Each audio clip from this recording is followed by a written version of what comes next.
year again tonight. The streets will be filled with little goblins looking for candy. Yeah, but parents, before you take your kids out there, of course, there are some things to pass along. And 7 to 4's Brett Cass joins us now live from Traverse City to give us some quick and easy tips to make sure we all have a safe Halloween. Good morning, Brett. Hey, good morning, guys. We're here in Traverse City. I can't tell if it's rain coming down, snow coming down, but it's a little bit of a wet Halloween here. But we have some safety tips here to tell you. So joining me now is Trooper Dave Pritchard here from the Michigan State Police. And when we're talking about safety, when it comes to Halloween, it's a very exciting holiday. It's a lot of fun. But there are some safety tips. What are some of the biggest concerns, I guess, for children and trick-or-treaters going into the holiday?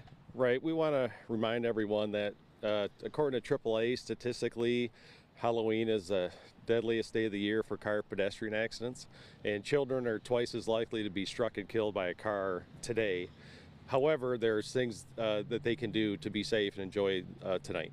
And, you know, some of those things, obviously, walking across crosswalks, kind of just watching out, but also making yourself visible. So you have a couple props here you wanted to show us. What exactly do you have here? Simple things to be safe and visible are little flashlights, little handheld, any hardware store type thing.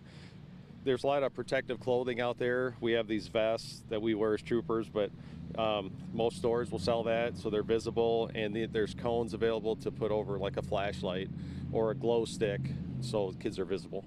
And that's obviously something that you can have your kids wear in the costume. And what I guess for parents, whether they're deciding, you know, if the kids want to go out by themselves or with a group of friends and not with parents, do you have any suggestions as far as when they should go by themselves without a parent? Yeah, we suggest any children under 12 should be with a supervised adult or, you know, a grandparent.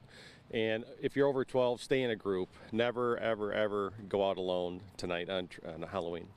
And when it comes to trick-or-treating at different houses, do you have any tips as far as what houses to approach or maybe not approach, or maybe some other tips on when you do go to a house? Right. You want to stay within the curfew hours of where you live at, first of all, and only approach those houses with a light on, and never, ever, ever go into a home to retrieve candy.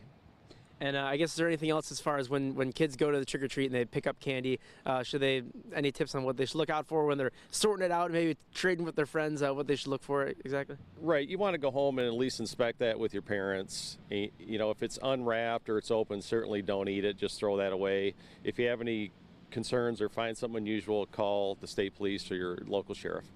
Cool. Well, thank you again for waking up so early and kind of sticking through the weather here. Hopefully it gets a little better as the day goes on for kids trick-or-treating. But again, thank you for waking up early with us. You're welcome. Hope everyone has a great time tonight.